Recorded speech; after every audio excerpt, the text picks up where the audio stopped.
Hello. Today I want to talk to you about maybe one of the most challenging areas of work for leaders who are using sport and physical activity as a vehicle for wider change. So we know that lots of people that operate in the sport and physical activity space are already really passionate about the difference that sport makes and how sport or physical activity can deliver a whole wide range of outcomes for people and communities that go way beyond participation, fitness, and performance. But the truth is that we really have to work with a number of different people and at different levels to be able to deliver this kind of work. So, as a leader, you have to be really strategic and intentional about how you go about that influencing work. And this is very much getting beyond how you design and run your programs and start to think about how you navigate the systems and some of the leadership systems that you might encounter in your day to day work. What I'm going to share with you today is a few different activities, so a series of tools that you might want to use to do some self reflection work around how you influence this agenda within your own area of work. Or you might want to use them as a tool or a guide or a prompt for some exercises with a wider team. So, for example, if you had a team meeting and you had 30 to 60 minutes, you could go through this together, pause the slides, and make some notes on it, whether that's on flip charts or post it notes. So, I'll explain that as we go through the slides. So, what I really want you to try and think about today as a leader is about how you can become more strategic in how you influence others so that you can become more influential. We've got really limited time, resources, and energy around this, so we need to be very intentional about how we do things.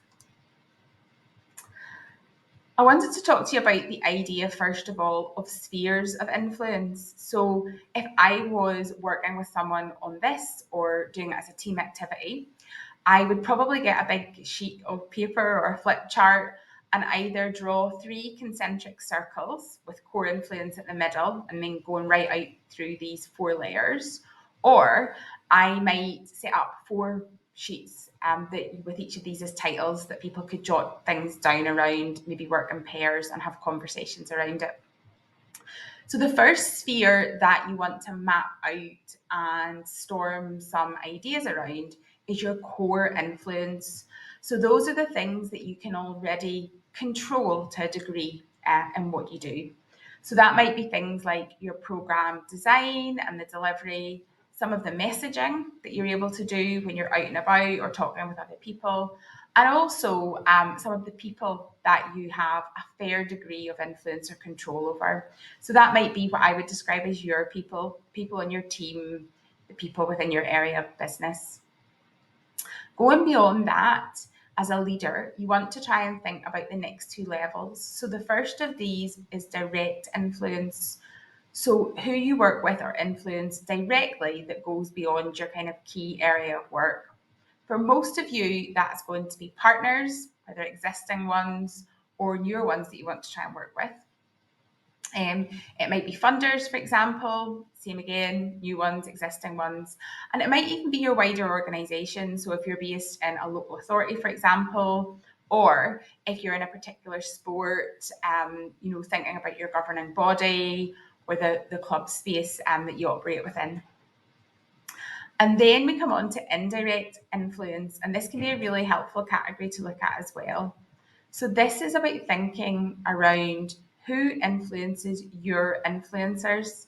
So this is about starting to think about the bigger factors at play. So sometimes people think about things such as media, policy guidance, or funding guidance, maybe even some of the agencies or parts of government that shape or influence what you do.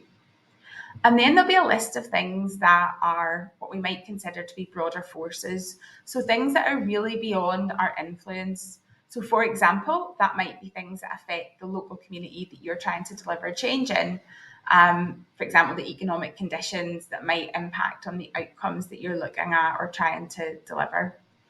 And if you list lots and lots of ideas and start and arrange them in order of like how kind of close they are to the core and how far they are away, you can start and explore the different parts of and areas of influence that you have or might have before we go on to try and prioritize some of these.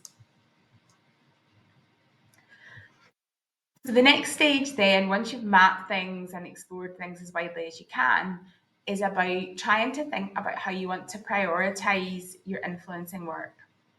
And there's 4 things I would really encourage you to think about. So again, you can pause this slide if you want and jot some of this down if you're watching it by yourself. First of all, what are we actually trying to change?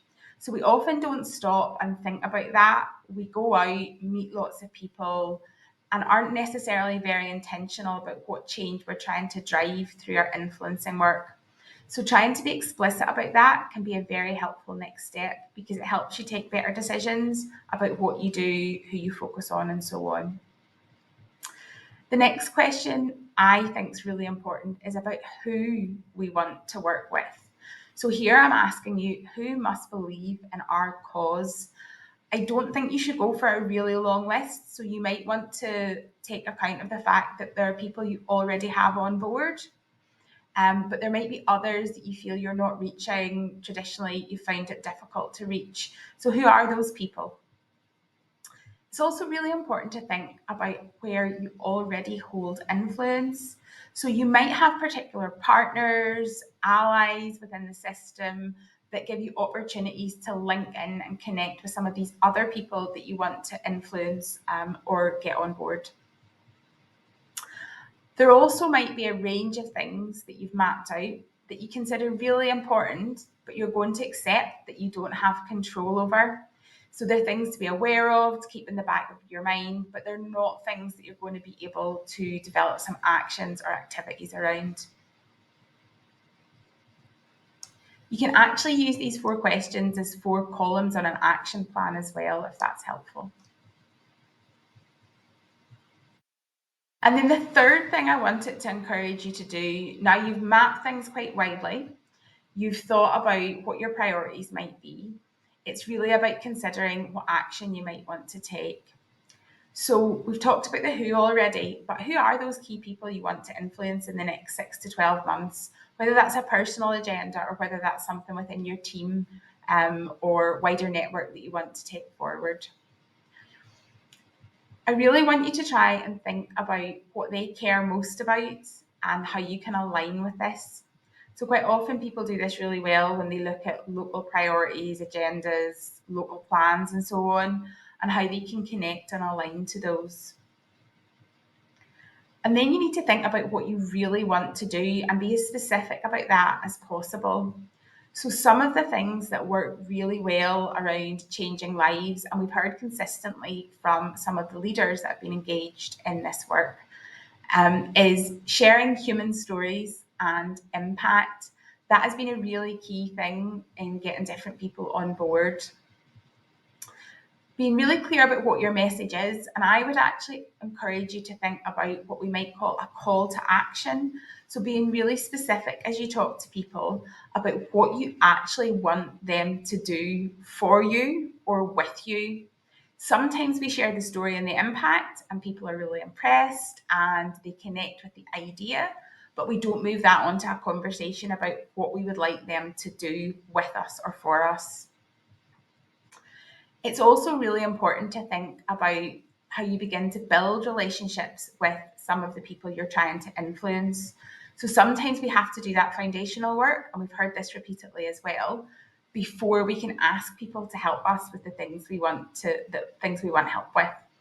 So that's really about being able to offer something that brings value to the people you want to work with and being a really credible partner and building that trust with people that you can then move forward from with their relationships.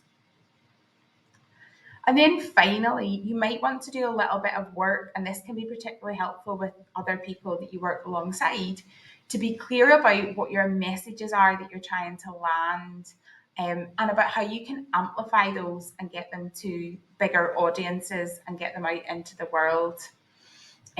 So I think those are often about the role that you have in terms of sport and physical activity and delivering that wider change, and trying to be really explicit about that, be really consistent with it.